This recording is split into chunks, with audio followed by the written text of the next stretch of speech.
Hi welcome to ह्यूमैनोलॉजी। मेरा नाम कोयल वाघे है और आज हम पढ़ेंगे सेकेंड बुक का first chapter which is structural change. So let's see. Now we'll look at the introduction. India's long history. India has an ancient and rich history, but to understand modern Indian society, we must study its colonial period. अब India की history हजारों साल पुरानी है। मोहनजोदारो के time से India की history लिखते चले आ रहे हैं हम।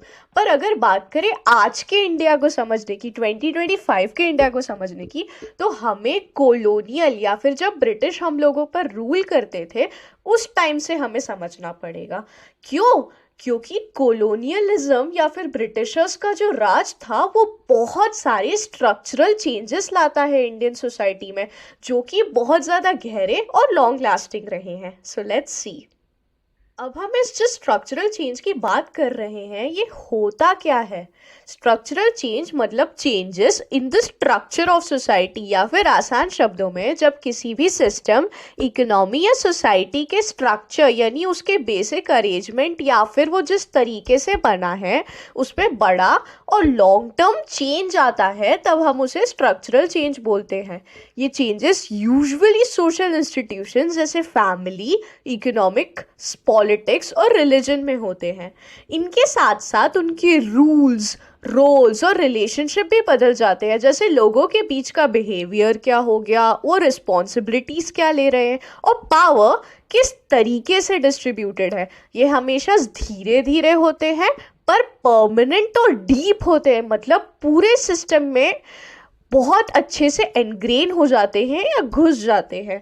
एग्जाम्पल, जब विमेन को एजुकेशन और जॉब में एक्टिवली पार्टिसिपेट करने लगती है तो उनके घर की डिसीजन मेकिंग में भी उनका रोल जो है वो धीरे धीरे बढ़ जाता है। ये क्या हुआ? ये स्ट्रक्चरल चेंज हुआ, क्योंकि एक ऐसा टाइम जब सावित्री फूले लड़कियों को छुपा छुपा कर एजुकेट कर रही है, आज लड़कियां एजुकेट भी होती है और फैमिली में एक रोल प्ले भी करती है।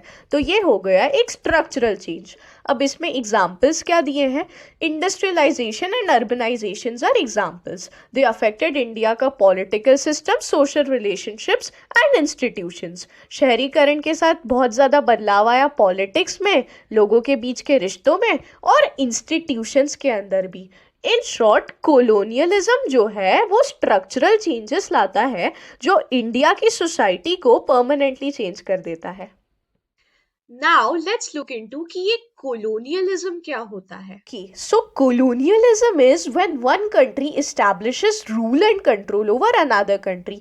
आसान भाषा में जब एक देश जो है वो दूसरे देश के ऊपर राज करने लगता है या उन्हें कंट्रोल करने लगता है, तब उस चीज़ को कोलोनियलिज्म कहा जाता है। इंडिया में कई रूलर्स रह चुके हैं, इंडियंस भी और फॉरेनर्स भी, but it were the Britishers जो थे वो थे जो इस्टेब्लिश करते हैं इंडिया में फुल कॉलोनियल रूल। ये डायरेक्ट सवाल है, which is difference between pre capitalist and capitalist empires.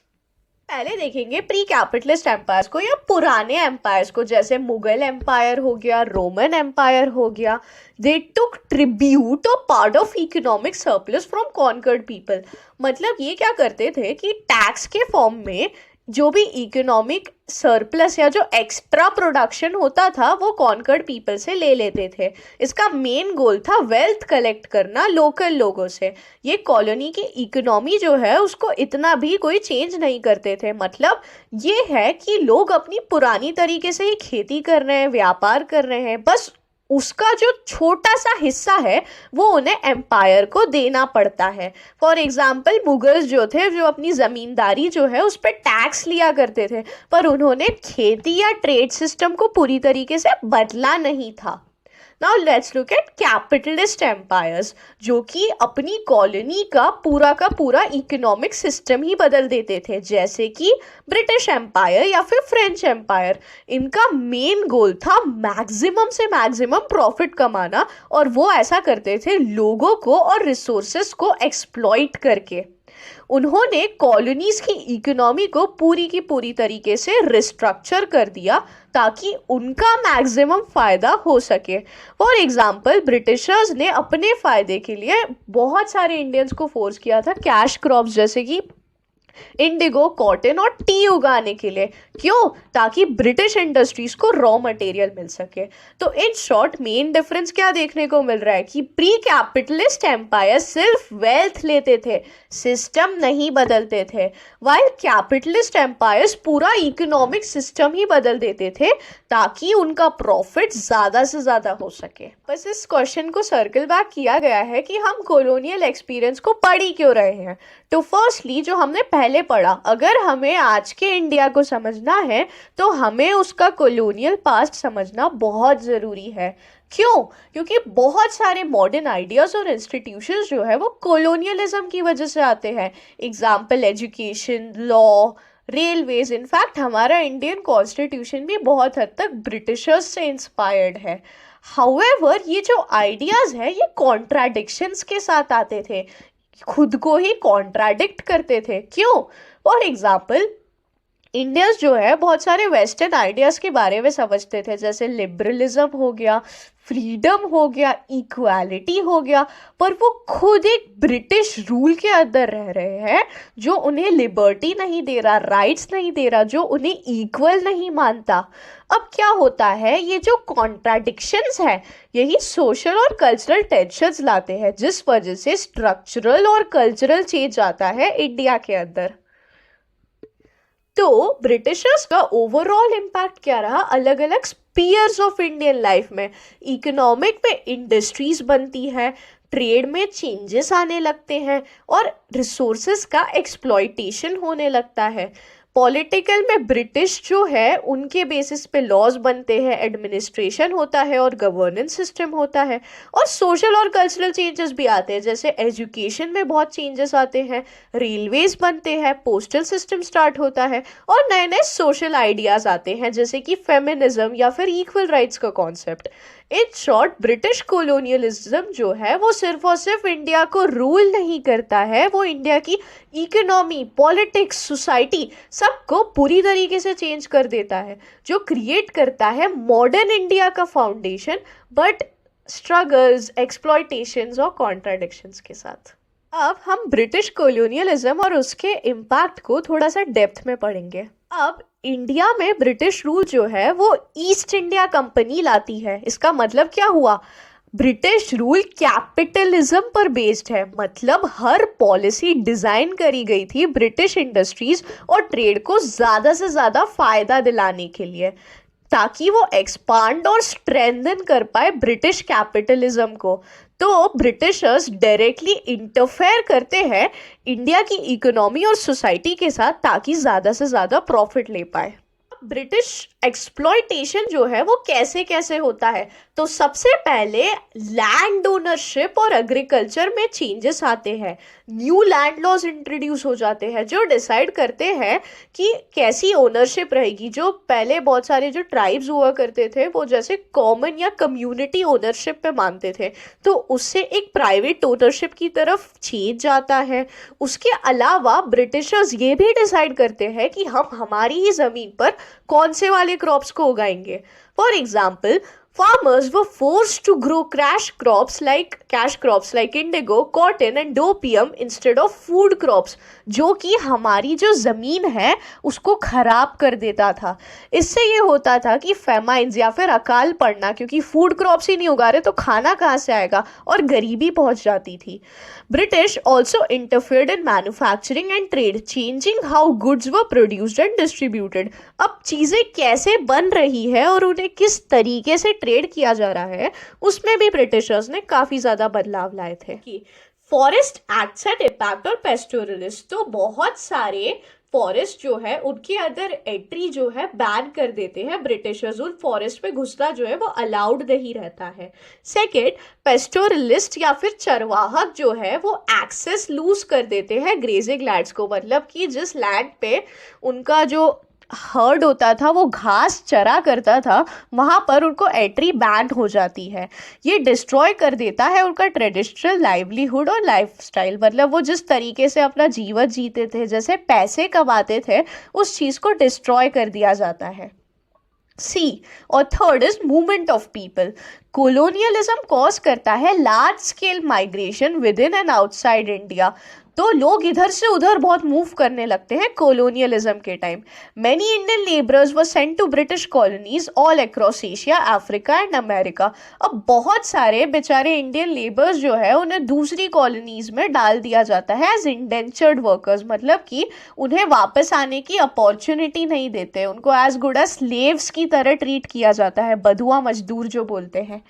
Recruitment centres होते हैं बिहार में, पटना, गया, अरा एट्सेट्रा एट्सेट्रा, बहुत सारी जगहों पर इन्हें ये वादा दे के बोला जाता है कि तुम हमारे लिए काम करो और फिर हम तुम्हें वापस ले आएंगे, पर उन्हें कभी वापस इंडिया आने ही नहीं दिया जाता। Workers were sent to plantations in Mauritius and other colonies from 1834 to 1920s। ये बहुत सारे टी प्लांटेशंस पर भी इन्हें भेजा जाता है आसाम के पहले। फर्दर गवर्नमेंट एम्प्लॉयज, डॉक्टर्स और लॉयर्स जो है वो भी अलग अलग रीजन्स में घूमा करते थे, कभी इंडिया में, कभी इंडिया से बाहर, कभी यूके में, etcetera.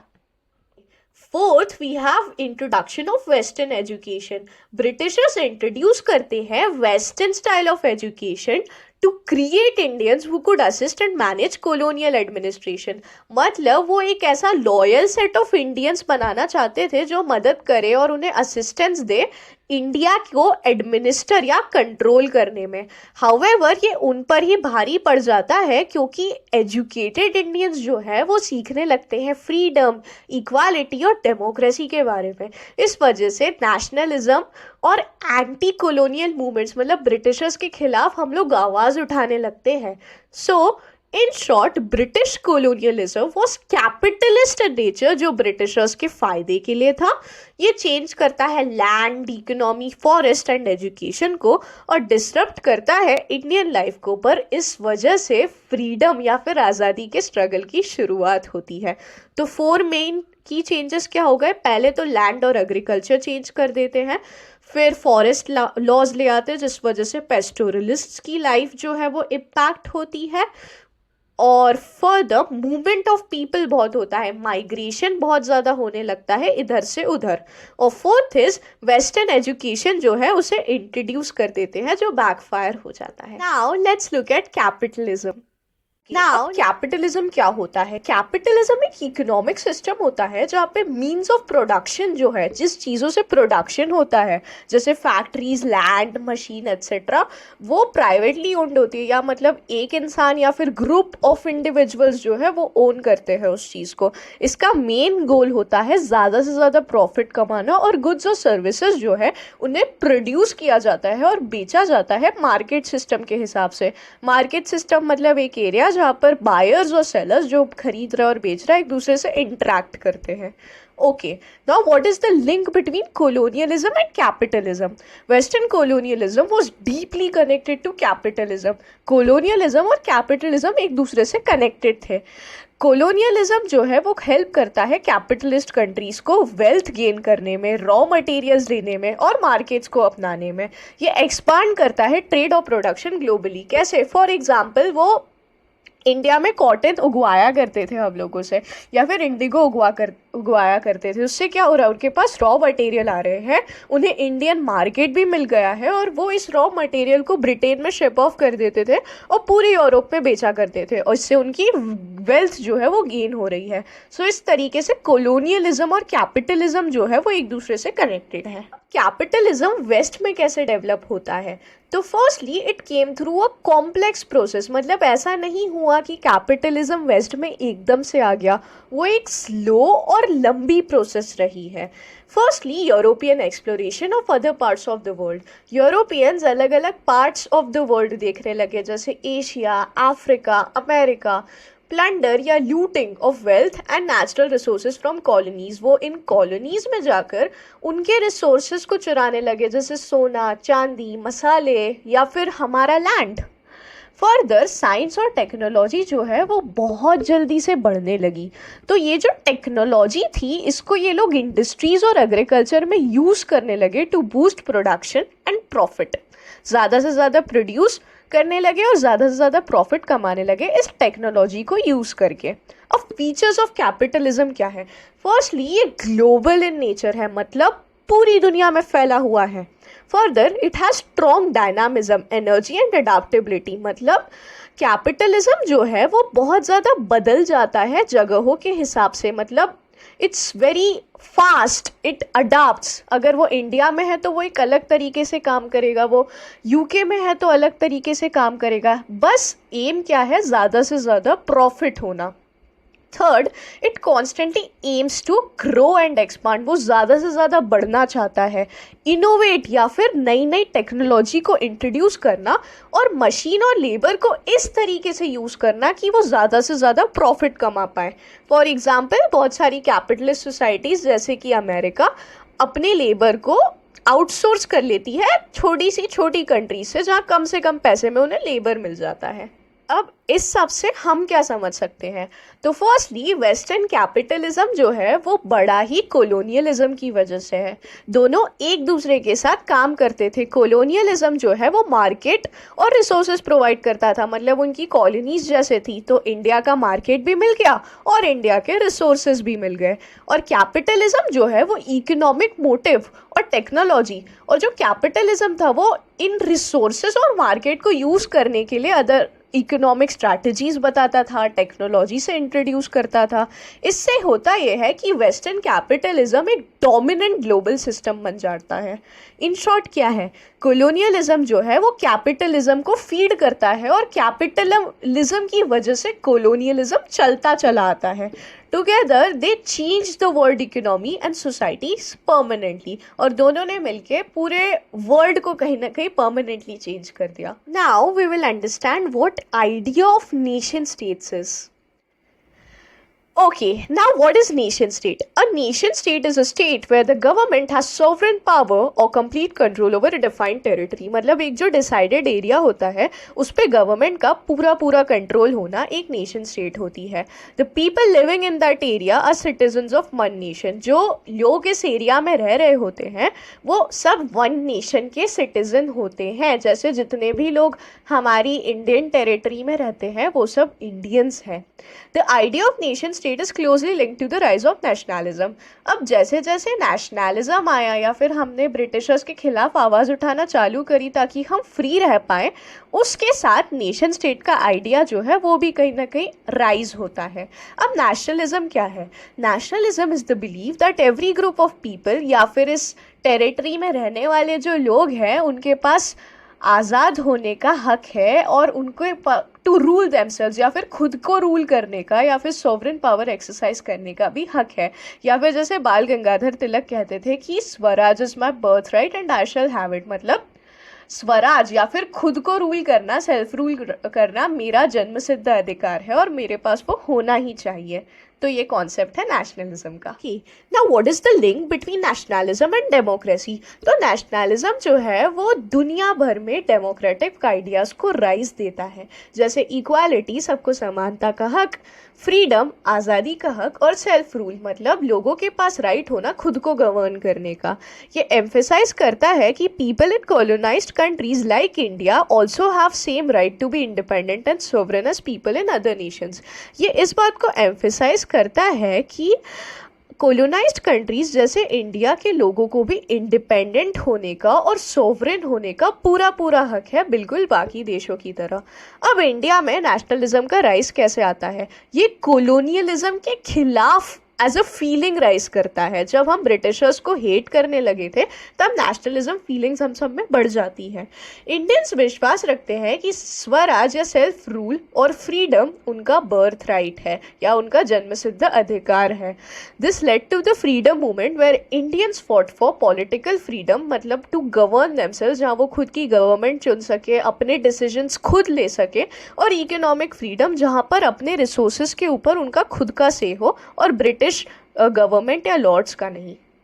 Finally, in short, nation state एक ऐसी जगह है जहां पर एक गवर्नमेंट होती है, एक नेशन होता है और एक डिफाइंड टेरिटरी होती है.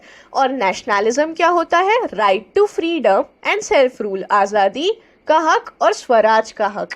इन इंडिया नेशनलिज्म जो है वो कोलोनियलिज्म के खिलाफ राइज होता है और ये डिमांड करता है स्वराज और इंडिपेंडेंस की या आज़ादी की. Now we will look into use of English. Now, okay, firstly let's look at origin. हमारे इंडिया में इंग्लिश जो है वो कोलोनियलिज्म की वजह से आती है। ऑब्वियसली जब वो हमारे यहाँ आते हैं, हम सारे साथ ट्रेड करते हैं, हमारे ऊपर रूल करते हैं, तो हम उनकी भाषा जो है उसे समझने लगते हैं। और इसके काफी ज्यादा इफेक्ट रह चुके हैं हमारे ऊपर, जो कि दोनों थे, पॉजिटिव भी थे और नेगेटिव भी थे। अब इंग्लिश की विडंबना या पैराडॉक्स क्या है इंडिया में? तो सबसे पहले इंग्लिश जो है वो बहुत सारे लोग आज भी नहीं बोलते हैं और तब भी नहीं बोलते थे, येट उसका हमारी सोसाइटी पे, एजुकेशन पे और अपॉर्चुनिटीज पे बहुत बड़ा इन्फ्लुएंस रहा है। आज भी हमारा बायस है कि भले ही कोई इंसान हिंदी मीडियम में पढ़ के कितना भी होशियार हो, पर अगर उस इंसान को इंग्लिश नहीं आती तो हम उसे सीरियसली नहीं लेते। ये जो इन्फ्लुएंस है ये कहीं ना कहीं ब्रिटिशर्स की देन है। Positive impacts of English. Firstly, growth of Indian English literature. Many Indians began writing in English, creating a rich field of Indian English literature. बहुत सारे इंडियन राइटर्स जो है वो इंग्लिश में लिखने लगे, जिस वजह से एक बहुत रिच फील्ड बनती है इंडियन इंग्लिश लिटरेचर की। फर्दर हमारे पास ग्लोबल एडवांटेज है। अगर यूके के बाद कहीं सबसे ज्यादा इंग्लिश बोली जाती है तो इट्स इंडिया। क्यों? क्योंकि हमारी इंग्लिश जानने की वजह से हमें ग्लोबल या इंटरनेशनल मार्केट्स में एक बेनिफिट मिलता है। जॉब्स हो गई, एजुकेशन हो गया, कम्युनिकेशन हो गया, ये सब आसान हो जाता है just because we know English. Unlike Japan जहाँ पे ज्यादातर लोगों को इंग्लिश नहीं आती, तो वो कभी भी अपने देश के बाहर अपॉर्चुनिटीज नहीं ढूंढ पाते। Second, it helps in international trade, IT और ग्लोबल सर्विसेज। वही बात है, आप इजीली कम्युनिकेट कर पा रहे हो तो आप कहीं भी काम कर सकते हो, किसी भी टाइप की सर्विस में इन्वॉल्व हो सकते हो। Third is social empowerment for marginalized groups like Dalits who earlier had no access to formal education. Learning English can help reduce the importance of caste. It acts as a tool of empowerment and social mobility. अब historically Dalits जो थे उनके पास education का right नहीं था, but जैसे जैसे western education आया, उन्होंने इंग्लिश सीखी, तो उनका जो कास्ट का कह सकते हैं उन्हें डिसएडवांटेज था, वो धीरे धीरे खत्म हो गया। फर्दर वो एक एम्पावरमेंट का टूल बना और उनको सोशल मोबिलिटी दी, मतलब वो एक हायरार्की में ऊपर उठ पाए, इस चीज का उन्हें सपोर्ट मिला। क्यों? क्योंकि अब वो अपनी कहानी, अपने स्ट्रगल्स इंग्लिश में बता सकते हैं, जो दुनिया भर में लोग पढ़ पाए। Fourth is new work opportunities. Students and housewives who know English can work in BPOs, business process outsourcing, as online scorers, teaching jobs, evaluating English essays of non-English speaking students in other Asian countries. ठीक है, अब इससे नई job opportunities आती है। आजकल आपको degree की भी जरूरत नहीं है। अगर आप 12th पास हैं और आपकी इंग्लिश अच्छी है, तो आप कॉल सेंटर में काम कर सकते हैं, आप ऑनलाइन टीचर्स बन सकते हैं इंग्लिश पढ़ाने वाले ऐसे लोगों के लिए जो इंग्लिश नहीं जानते। आप एसेज जो है उन्हें चेक कर सकते हैं।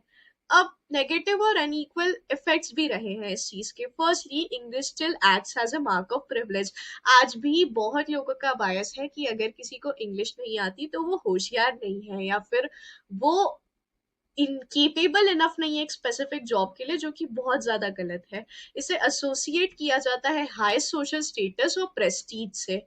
Those fluent in English often enjoy better opportunities and respect. वही बात है, जैसे इंग्लिश आती है उसे रिस्पेक्ट दी जाती है, अपॉर्चुनिटीज दी जाती है, और दूसरे जो लोग हैं उन्हें सोशल डिसएडवांटेज या डिस्क्रिमिनेट किया जाता है। क्यों? क्योंकि वो बस इंग्लिश नहीं बोल पा रहे, जो कि काफी गलत है। Now let's understand industrialization. Now let's understand industrialization. Industrialization is rise of machine-based production using non-human power sources like steam or electricity. कुछ भी नहीं है इंडस्ट्रियलाइजेशन, मतलब जो मशीन्स होती है उनका ज़्यादा से ज़्यादा यूज़ करने लगते हैं प्रोडक्शन के लिए, जैसे कि स्टीम हो गई, इलेक्ट्रिसिटी हो गई, एट्सेट्रा। एक इंडस्ट्रियलाइज सोसाइटी में ज़्यादा से ज़्यादातर लोग फैक्ट्रीज में काम करते हैं या ऑफिसेस में काम करते हैं instead of agriculture. Now let's look at industrialisation and urbanisation. अब इंडस्ट्रियलाइजेशन और अर्बनाइजेशन जो है वो रिलेटेड हैं, पर हर जगह सेम तरीके से नहीं होते। फॉर एग्जाम्पल, ब्रिटेन में बात करें तो 1800 में सिर्फ और सिर्फ 20% ऑफ पीपल जो थे वो टाउन्स में रहते थे विथ मोर देन 10,000 इनहैबिटेंट्स। लेकिन 1900 तक ये नंबर 74% पे बढ़ जाता है और लंदन जो है वो लार्जेस्ट सिटी बन जाती है इस वर्ल्ड में, growing from 1.1 million in 1800 to 7 million in 1900s। ये एक मैन्युफैक्चरिंग, कमर्शियल और फाइनेंशियल हब बन जाता है ब्रिटिश एम्पायर का। अब इंडस्ट्रियलाइजेशन का नेचर इंडिया में कैसा था? Industrialisation in India was different because it happened under British colonial rule. जो इंडस्ट्रियलाइजेशन इंडिया में हुआ था वो यूके से बहुत अलग था या किसी और देश से बहुत अलग था, क्योंकि हम कहीं ना कहीं गुलाम थे अंग्रेजों के। Instead of helping India industrialise, British policies cause deindustrialisation. अब हमें ऐसा लगता है कि इंडस्ट्रियलाइजेशन मतलब बढ़ोतरी होगी, इंडिया का प्राधिकरण होगा, डेवलपमेंट होगा, लेकिन ब्रिटिश पॉलिसीज की वजह से हमारी जो इंडियन इंडस्ट्रीज थी वो बर्बाद हो गई। Now let's look at impact of industrialisation in colonial period. Deindustrialization. Indian industries declined due to machine-made goods from Manchester. Like I said, हमारी जो इंडियन इंडस्ट्रीज थी वो धीरे धीरे डिक्लाइन हो जाती है, क्योंकि हम जो चीप प्राइजेस में मशीन मेड गुड्स आते हैं ना मैनचेस्टर से, उनसे कम्पीट नहीं कर पाते। ये क्या करते थे कि हमसे रॉ मटेरियल लेते थे जैसे कॉटन, उसको ब्रिटेन में भेजते थे और वहाँ से सस्ते में बहुत सारे मास प्रोडक्शन के मशीन मेड कपड़े आके सस्ते में बेच देते थे। अब बात करें हमारे यहाँ के आर्टिसंस की, तो वो जो हैंड वोवन आर्ट होती है, जो ब्यूटी होती है, रिचनेस होती है, उसको सस्ते में कैसे बेच दे? वो मैनचेस्टर के मशीन गुड्स से compete ही कैसे करेंगे? Indian handloom weavers and artisans lost their livelihood. उनका जो रोजी रोटी कमाने का जरिया था वो भी उन्होंने लूज कर दिया। सेकेंड, जो हमारे पुराने ट्रेडिंग सेंटर्स या अर्बन सेंटर्स थे वो धीरे धीरे डिक्लाइन हो जाते हैं। Traditional urban centres and trading cities collapsed. Cotton and silk exports from India fail sharply because of British factory competition. जो कॉटन और सिल्क पूरी दुनिया भर में इंडिया का जाना जाता था और एक्सपोर्ट हुआ करता था, वो फेल हो जाता है क्योंकि ब्रिटिश के फैक्ट्री कंपटीशन को हम मैच नहीं कर पाते। अब इस एग्जाम्पल को देखते हैं डिक्लाइन के। सूरत एंड मसूलीपट्टनम लॉस्ट इम्पोर्टेंस। जो बहुत इंपॉर्टेंट ट्रेड टाउन्स हुआ करते थे जैसे सूरत और मसूलीपट्टनम, वो अपना इंपॉर्टेंस खो बैठते हैं। थंजावुर, ढाका एंड मुर्शिदाबाद जो है वो अपनी रॉयल कोर्ट्स, आर्टिसंस और नोबिलिटी की जो जेंट्री होती है उसको लूज कर देते हैं। जैसे थंजावुर जो है, ढाका जो है, ये अपने स्पेशल कपड़ों के लिए जाने जाते थे जो राजा रजवाड़े लोग खरीदा करते थे इन लोगों से। But what happened over time is कि लोगों ने उनसे वो कपड़े, वो आर्ट जो है वो खरीदना बंद कर दिया। Dhaka and Murshidabad, once famous for fine silk and cotton, saw their industries collapse due to loss of local royal demand and fall in foreign market demand. अब ढाका और मुर्शिदाबाद जो कि अपनी सिल्क और कॉटन के लिए जाने जाते थे, वो अपनी इंडस्ट्रीज़ को अपनी आंखों के सामने गिरता देखते हैं। क्यों? क्योंकि जैसा पहले मैंने बात करी, रॉयल्स जो थे लोकल, उनको अब ये चीज़ें नहीं चाहिए थी और फॉरेन मार्केट जो है उसमें भी इनका ट्रेंड जो है वो धीरे धीरे ख़त्म होता जा रहा था। जैसे जैसे सूरत और मसूलीपट्टनम के पोर्ट्स जो है वो डिक्लाइन होते हैं, बॉम्बे या फिर मुंबई एंड मद्रास, चेन्नई जो है वो ग्रो होते हैं न्यू कॉलोनियल सिटीज की तरह। क्यों? क्योंकि ब्रिटिशर्स यहाँ पे पोर्ट डेवलप करते हैं, रेलवे बनाते हैं और इंडस्ट्रीज लाते हैं। Survival of village crafts. Some village crafts in interior areas specially outside eastern India, मतलब बेसिकली जहाँ भी ब्रिटिशर्स का कंट्रोल इतना ज्यादा डीप नहीं हो पाया था, वहां पर कुछ गाँव में ये जो विलेज क्राफ्ट्स थे वो ज्यादा टाइम तक सरवाइव कर पाते थे। क्यों? क्योंकि ब्रिटिश कंट्रोल जो था वो काफी कंपैरेटिवली वीक था। Now let's look at negative impact of British industrial policy. Let's look eight overall impact. सबसे पहले तो ये बात एक्नॉलेज करनी है कि industrial policy of the British जो थे उनका काफ़ी नेगेटिव इम्पैक्ट रहा है इंडियन इकोनॉमी पर भी और आम जनता के ऊपर भी। कैसे? देखो, सबसे पहले हो जाता है destruction of village industries. Huge imports of cheap machine made British goods badly affected Indian village industries. अब चूंकि सस्ते से सस्ता मशीन से बना सामान जो है वो ब्रिटेन से इंडिया आता है, हमारी इंडियन विलेज इंडस्ट्रीज जो है वो बर्बाद हो जाती है।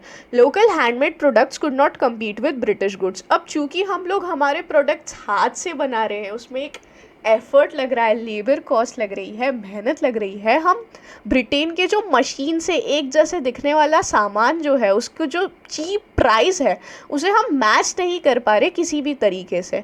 B, is decline of artisans. High agricultural prices and economic hardships forced many artisans to abandon their traditional work. अब like I said, क्योंकि सस्ते से सस्ती चीज़ें जो है वो डिमांड में है, आर्टिसंस जो है वो पैसा ही नहीं कमा पा रहे कि वो सब्जियां खरीद पाए, अपनी बेसिक नीड्स पूरी कर पाए। इस वजह से वो अपना ट्रेडिशनल वर्क छोड़ देते हैं। बहुत सारे लोग एग्रीकल्चर की तरफ शिफ्ट हो जाते हैं, where they grow their own vegetables ताकि एटलीस्ट भूखे ना मरना पड़े, as noted in the 1911 census report. Okay. Now, third point is lack of economic growth. No real middle or industrial class emerged in India because there was no economic progress. अब बात करें industrialisation की तो उसकी एक characteristic होती है कि सर्विस सेक्टर की वजह से मिडिल क्लास या इंडस्ट्रियल क्लास जो है वो इमर्ज होता है जैसे जैसे लोगों के पास पैसा आता है। पर इंडिया में ये क्लास आता ही नहीं है क्योंकि इकोनॉमिक प्रोग्रेस ही नहीं है, कोई पैसा कमा ही नहीं रहा है। ज़मींदार जो है वो पैरासाइट बन जाते हैं, सिर्फ और सिर्फ लैंड रेंट जो वो बेचारे लेबर से लेते हैं उसके ऊपर जी रहे हैं, कोई प्रोडक्टिव वर्क, कोई काम नहीं हो रहा है। फर्दर जो एजुकेटेड इंडियंस या ग्रेजुएट्स थे वो स्ट्रगल करते हैं नौकरी ढूंढने के लिए, वो जॉब सीकर्स बन जाते हैं जॉब क्रिएटर्स की जगह। Okay, fourth point is decline in demand for luxury goods. अब इंडिया जो है वो जाना जाता है अपने लग्जरी गुड्स के लिए, लेकिन हाई क्वालिटी सिल्क और कॉटन की डिमांड इंडियन रॉयल कोट्स और फॉरेन मार्केट्स दोनों जगह बहुत ज़्यादा गिर जाती है। क्यों? क्योंकि ब्रिटिश का जो फैक्ट्री मेड प्रोडक्शन है, जो फैक्ट्री से बना, मशीन से बना सामान है, हम उससे compete नहीं कर पाते हैं। Now we will look at role of cities during colonial period. Okay, let's look at economic importance of cities. Cities played a central role in economic system of the British Empire. जो British empire का economic system था उस पर cities एक बहुत important role play करती है। जो कोस्टल सिटीज़ होती है या फिर जो समुद्र के पास की जो सिटीज़ होती है जैसे बॉम्बे, कोलकाता और चेन्नई जो है वो फेवर करे जाते हैं। क्यों? क्योंकि रॉ मटेरियल्स या फिर प्राइमरी गुड्स जो है वो आसानी से एक्सपोर्ट किए जा सकते हैं। British manufactured goods could also भी इम्पोर्टेड चीपली। अब क्योंकि वो बाय सी है, वहाँ से कोई भी चीज़ एक्सपोर्ट करना, कोई भी चीज़ देश के बाहर ले जाना या देश के अंदर लाना बहुत ज़्यादा आसान और सस्ता होता है। इस वजह से इन सिटीज़ को फेवर किया जाता है। Further, let's look at colonial cities as economic links.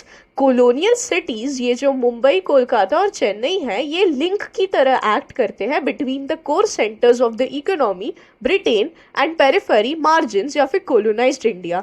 तो ये किस चीज़ को जोड़ रहे हैं? ब्रिटिशर्स को और हमारा जो colonized इंडिया है उसको। ये सिटी सिंबल बन जाती है ग्लोबल कैपिटलिज्म की। सो हमें एग्जाम्पल दिया गया है बॉम्बे या फिर प्रेजेंट डे मुंबई का। Bombay was plan and redeveloped under British rule. Bombay जो है उसको वापस से प्लान किया जाता है या रीडेवलप किया जाता है ब्रिटिशर्स के टाइम पर to meet British demands. By 1900 3/4 या फिर 75% ऑफ इंडियन कॉटन का जो एक्सपोर्ट है वो पूरा का पूरा बॉम्बे से होता है। हैंस बॉम्बे एक की इंडस्ट्रियल और ट्रेड सेंटर बन जाता है ब्रिटिश इंडिया का। Now we will look at Kolkata या फिर कलकत्ता या Calcutta. In 1690 Job Charnock and English merchant lease करते हैं 3 विलेजेस को, Kolkata, Govindapur and Sutanuti by the river Hooghly. Hooghly river के पास ये जो 3 विलेजेस है कोलकाता, गोविंदापुर और सूतानुती को, उन्हें जॉब चार्नक जो है वो लीज करते हैं। ये फॉर्म करता है base for the British trading post जो कि later came to be known as Calcutta. अब कैलकटा जो है वो एक मेजर कॉलोनियल सिटी बनता है जो कि ट्रेड और मिलिट्री पर्पस दोनों के लिए ब्रिटिशर्स यूज करते हैं। Now let's look at the T plantations in colonial India. Okay, तो इंडिया की टी इंडस्ट्री स्टार्ट होती है 1851 में और इसे सीधा सीधा एग्जाम्पल माना जाता है जो दिखाता है कैसे ब्रिटिशर्स ने हमारे लोगों को और हमारे रिसोर्सेज को एक्सप्लॉइट किया है। टी गार्डन्स जो थे वो ज़्यादातर लोकेटेड थे आसाम में। Next we will look at exploitation of labourers. The British used unfair unfair and coercive या फिर forceful methods to hire or retain workers. Further, working and living conditions of the laborers were extremely poor. जिस condition में उन्हें रहना पड़ता था और काम करना पड़ता था वो बहुत ही ज़्यादा खराब थी. And the British government supported the planters instead of protecting workers. जो workers की rights होती थी, उन जो basic human rights होती थी, उन्हें protect करने की जगह British जो थे वो हमेशा planters को support करते थे. Now understand management and lifestyle. Firstly, tea industry had both private and public ownership. Private मतलब क्या कि मैं या फिर कोई एक कंपनी या पर्सन जो भी है वो कंट्रोल कर रहा है और उसका ही पूरा लॉस प्रॉफिट सब वो देख रहा है, और पब्लिक या फिर गवर्नमेंट के कंट्रोल में जो ओनरशिप होती है, इस तरीके से ये डिस्टिंक्शन है. Further it was manage by British managers. ये ब्रिटिश मैनेजर्स चलाते थे जो कि पूरा डिसीजन मेकिंग लेते थे कि कैसे क्या कंट्रोल करना है इन गार्डन्स को. ये ऑफन एक लग्जरियस बंगलों में रहते थे विद गार्डन्स जो कि ये लेबरर्स और वर्कर्स जो है उसे मेंटेन करते थे.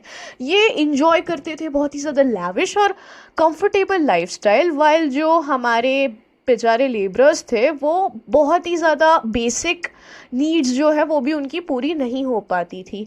वर्कर्स जो थे वो ज़्यादातर अनजस्ट और अनफेवरेबल कंडीशंस में काम किया करते थे. मतलब उन्हें अनफेयर और गलत कॉन्ट्रैक्ट्स को साइन करवा दिया जाता था फोर्सफुली, क्योंकि आपको भी पता होगा ज़्यादातर लोग उस टाइम अनएजुकेटेड हुआ करते थे. और फर्दर उनकी काम करने की कंडीशंस भी बहुत ज़्यादा ख़राब हुआ करती थी. वो अपने घर भी सालों सालों तक नहीं आ पाते थे. रिक्रूटमेंट जो था वो फार ऑफ रीजन्स से होता था, जो कि ज़्यादातर ज़बरदस्ती होता था. उनको अपने छोटे विलेज से लोगों से दूर कर दिया जाता था और एक बस में, ट्रेन में, शिप में बिठा के किसी बहुत ही दूर के रीजन में छोड़ दिया जाता था. ये किस में होता था? इसे लीगल करा गया था ब्रिटिश गवर्नमेंट के द्वारा under transport of native labourer acts of Bengal 1863, जिसको अमेंड किया जाता है 1865 में, 70 में और 1873 में. ये सिस्टम जो था वो बधुआ मजदूरी या इंडेंचर का था. इसका मतलब क्या था? लेबरर्स जो थे वो बाउंड थे एक कॉन्ट्रैक्ट के अंदर, इस जहाँ पे उन्हें फिक्स नंबर ऑफ ईयर्स काम करना ही पड़ेगा. मतलब एक बार मैंने ये कॉन्ट्रैक्ट साइन कर दिया और उस पर लिखा है कि मैं 4 साल तक ये कंपनी नहीं छोड़ सकती, तो मुझे 4 साल तक उस कंपनी या इस गार्डन में काम करना ही पड़ेगा. और अगर मैं छोड़ने की कोशिश करती हूँ तो बहुत ज़्यादा ब्रिटिशर्स स्ट्रिक्ट पनिशमेंट दिया करते थे ऐसे लोगों को. अब ब्रिटिशर्स भी बिल्कुल भी फेयर नहीं थे. वो ज़्यादातर प्लांटर्स के फेवर में बातें किया करते थे और एनफोर्स करते थे पीनल सैंक्शंस या फिर पनिशमेंट्स को. अगर वर्कर्स कॉन्ट्रैक्ट को तोड़ दें या फिर जल्दी काम छोड़ दें तो उन्हें फाइन्स या फिर कई बार जेल भी जाना पड़ता था. तो समरी में क्या है कि T plantations is a symbol of British economic exploitation. वो हम इंडियंस को इकोनॉमिक तरीके से कैसे प्रताड़ित कर रहे हैं या एक्सप्लॉयट कर रहे हैं उसका सबसे क्लियर सिंबल था टी प्लांटेशंस का. लेबरर्स की वर्किंग कंडीशंस बहुत ही ज़्यादा ख़राब थी. उन्हें फोर्स कॉन्ट्रैक्ट्स में ले लिया जाता था और उन्हें काफ़ी ज़्यादा हार्श पनिशमेंट्स फेस करनी पड़ती थी, वाइल प्लांटर्स जो थे वो मज़े में रहा करते थे. Now we will look at industrialisation in independent India. Okay, अब पोस्ट इंडिपेंडेंस हमारी चीज़ों को करने की अप्रोच बहुत ज़्यादा चेंज हो जाती है. After independence India's industrial policy वो shaped by the colonial experience of exploitation. अब ब्रिटिशर्स हमें बहुत ज़्यादा प्रताड़ित या एक्सप्लॉयट किया करते थे, तो हमारी जो इंडस्ट्रियल पॉलिसी थी वो कहीं ना कहीं इस तरीके से शेप्ड थी कि ये एक्सप्लॉयटेशन वापस ना हो. Secondly it was inspired by the स्वदेशी मूवमेंट, जिसका पॉइंट ये था कि हम इंडियन चीज़ों को ही अपनाएंगे और कंज्यूम करेंगे. तो प्लानर्स एक ऐसी सेल्फ रिलायंट या आत्मनिर्भर नेशनल इकोनॉमी बनाना चाहते थे जहाँ पर रॉ मटेरियल्स भी हम ही निकाल रहे हैं, फिनिश प्रोडक्ट्स भी हम ही प्रोड्यूस कर रहे हैं और एंड में उसके कंज्यूमर्स भी हम ही हैं. अब गोल्स ऑफ इंडस्ट्रियलाइजेशन क्या है? Rapid industrialisation was seen as the part to growth and social equality. मतलब एज अ सोसाइटी हम बहुत ज़्यादा ग्रो करेंगे और एक समाज में समानता आएगी, इक्वालिटी आएगी. अब इसके लिए फोकस एरियाज क्या थे? सबसे पहले डेवलपमेंट होना हैवी इंडस्ट्रीज का और मशीन मेकिंग इंडस्ट्रीज का. Second is expansion of the public sector, public sector को ज़्यादा से ज़्यादा एक्सपांड करना. And third is growth of cooperative sector. अब इन गोल्स के साथ इंडिया के मेजर अचीवमेंट्स क्या रहे हैं? Firstly its construction of large scale projects जैसे कि steel plants in Bokaro, Bhilai और दुर्गापुर, और डैम्स एंड पावर प्लांट्स जो हैं वो की रहे हैं इंडिया के मॉडर्नाइजेशन के. तो समरी में क्या बोल सकते हैं, इंडिपेंडेंट इंडिया जो है वो इंडस्ट्रियलाइजेशन को एज ए टूल यूज करता है for economic growth, self reliance and social justice, learning from the failures of colonial exploitation. हमने हमारे कोलोनियल एक्सपीरियंस से लेसन्स लिए और इंडस्ट्रियलाइजेशन को एक ऐसे टूल की तरह यूज किया जो आत्मनिर्भरता, सोशल जस्टिस और इकोनॉमिक ग्रोथ की तरफ हमें ले जाए। Now let's understand urbanisation. Now we will look at colonial urbanisation, मतलब ब्रिटिशर्स के टाइम जो शहरीकरण हुआ था।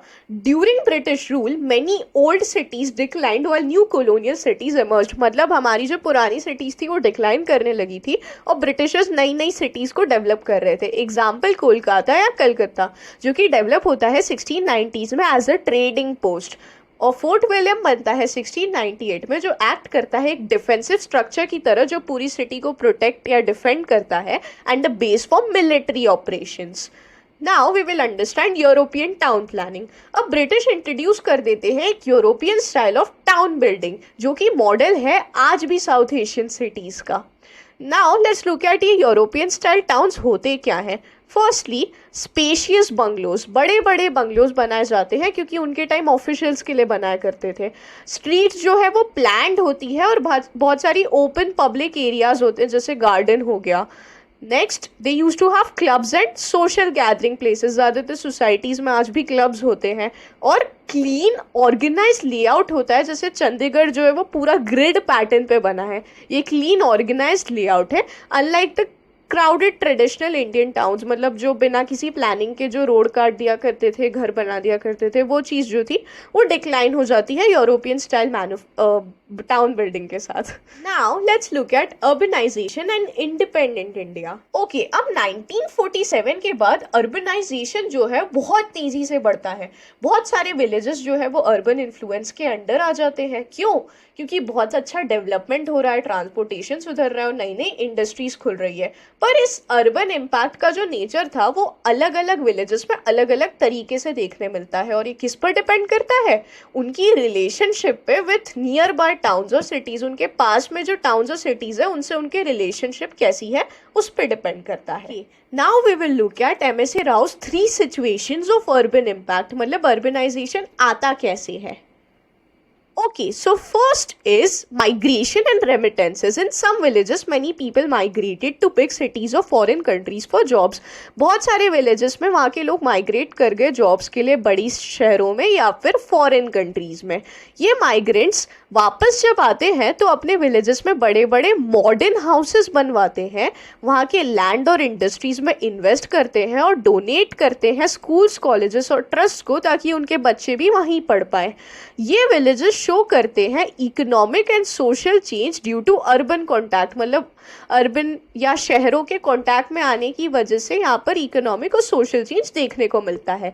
Second is villages near industrial towns. अब कुछ ऐसे विलेजेस होते हैं जो इंडस्ट्रियल टाउन्स के पास होते हैं, जो दिल्ली एनसीआर में देखने को मिलता है। वहाँ जितने भी छोटे छोटे टाउन्स थे वो धीरे धीरे नेशनल कैपिटल रीजन के अंडर आने लगे हैं। अब urban influence here can cause cultural mixing between locals and outsiders. जो कल्चरल मिक्सिंग होती है वहाँ के लोकलाइट्स या वहीं रहने वाले लोगों में और बाहर से आने वाले लोगों में। टेंशन और फ्रिक्शन, मतलब झगड़े भी देखने मिलते हैं नेटिव विलेजर्स और इमिग्रेंट वर्कर्स के बीच। क्यों? क्योंकि देखो, आपके शहर में अगर आप रह रहे हो तो आपको बहुत नेचुरली लगेगा कि जॉब अपॉर्चुनिटीज़ आपको मिले, और जब ये इमिग्रेंट वर्कर्स आके आपकी जॉब ले लेते हैं तो लोकल और इमिग्रेंट वर्कर्स के बीच में कहीं ना कहीं फाइट होती है, फ्रिक्शन होता है, टेंशन होती है। Examples, villages near large factories और industrial zones. Okay, next third we have expansion of metropolitan areas. जब मेट्रोपॉलिटन सिटीज ग्रो करती है तो वो नियर बाय विलेजेस को एब्जॉर्व कर लेती है। अगेन ये भी दिल्ली का ही फिनोमिनन है।